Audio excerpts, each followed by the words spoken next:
start up the mountain at the very foot, and my heart would start to beat faster. And then as I got closer to the top of the mountain, all the switchbacks, because in my youth you had to come up to 26A. It was the only way to get to Little Switzerland. And I would get more and more excited, and Daddy would roll down all of the windows, and the air had the loveliest aroma and almost a taste to me. You made a nickel back then anyway you could. Yeah. So there wasn't many nickels.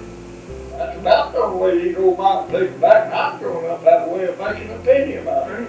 It's growing cabbage, taters, and stuff, and the selling. Why, yeah, they sell chicken. Everything always go to burn, pedal down. Be gone 2 or 3 days at a time in an old covered blanket.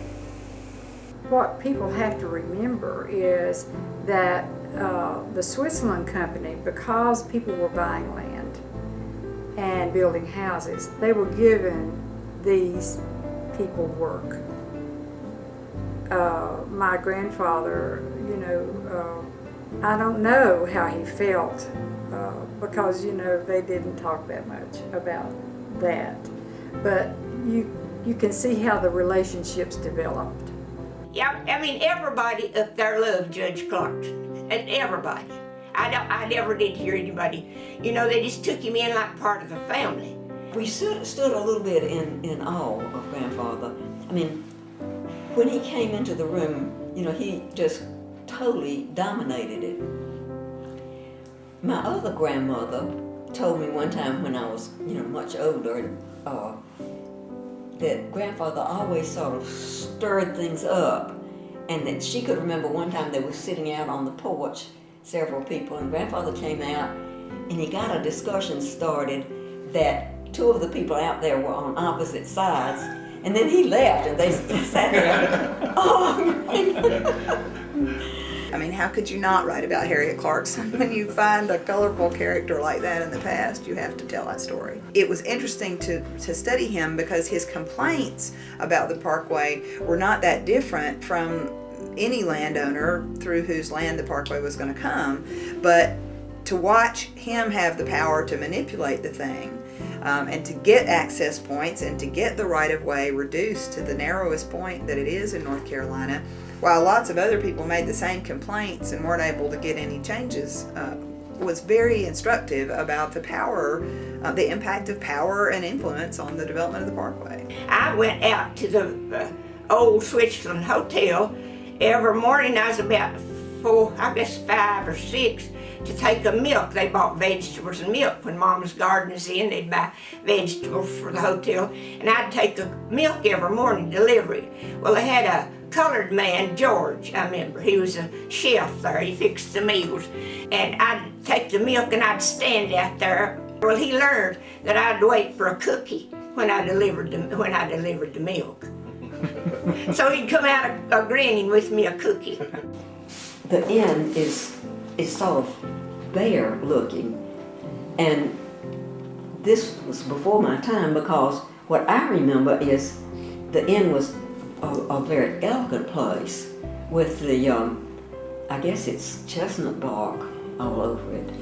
And I always felt a little shy going up to it, because you'd walk up to it and there was the big porch and a beautiful rock garden out in front. It felt like an elegant place to be, and I would go in and there'd be ladies sitting playing bridge in the lobby. A lot of the ladies from Raleigh came, and the same people came back year after year, and any number of people have told us that they would try to get a reservation, but it was always just all booked up. And one of the things that I remember occasionally, if it was a very special occasion, we would eat dinner at the inn. And I remember that the fried chicken was the thing that was so good.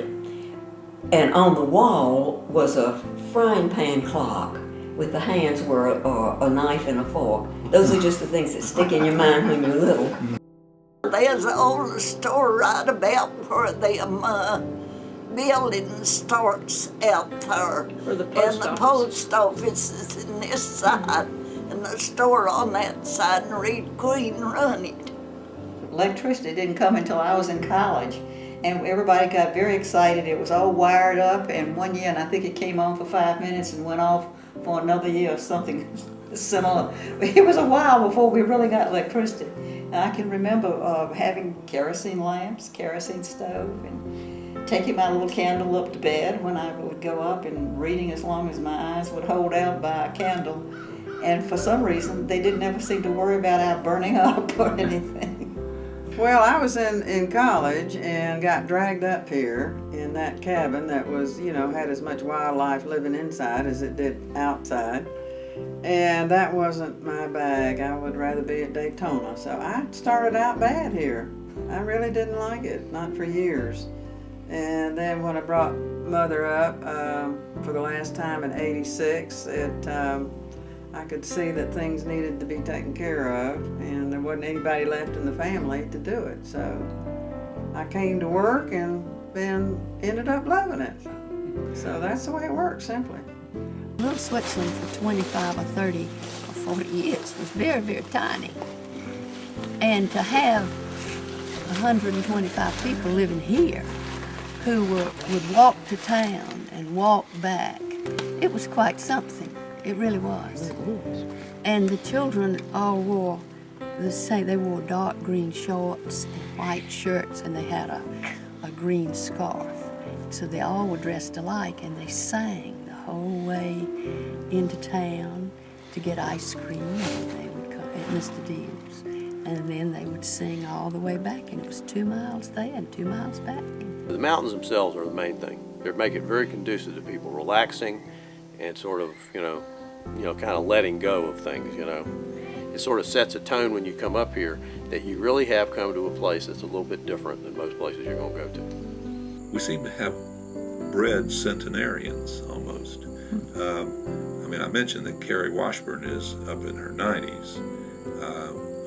A very good friend of ours, Betty Baird, who lived here until just a couple of years ago, turned 100 this February. She's living with her nieces over in Chattanooga at Lookout Mountain right now, but she used to live on the lane until she was about 98. Then Ken Ball, whose wife still lives here, Betty Ball. Ken lived to about 102.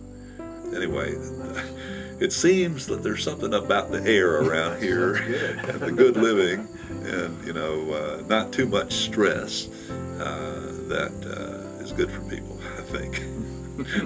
There's an organized element to the community, and that organized element does satisfy what the requirements and needs are for the area. So that part of it is heartening because, again, like I say, some people come up here and don't consider it as just an address, don't connect to anything, and don't connect to the people, don't connect to the fact that this is a community and the way communities work, and the way successful communities work, is that people work together. It's just one of the most peaceful places I've ever been. I mean, I feel that, for instance, this place, we built it, I've raised 4 kids in this house, 2 from my first marriage and 2 from my second. And I would never get rid of this house. I mean, the condo in Charlotte would go before this would go, if push came to shove. And this is, when I die, I'm going to be cremated, I'm going to be scattered out here. So I'll be around. I've been to a lot of very lovely places in the world. Places maybe more beautiful than Little Switzerland. Places more remote.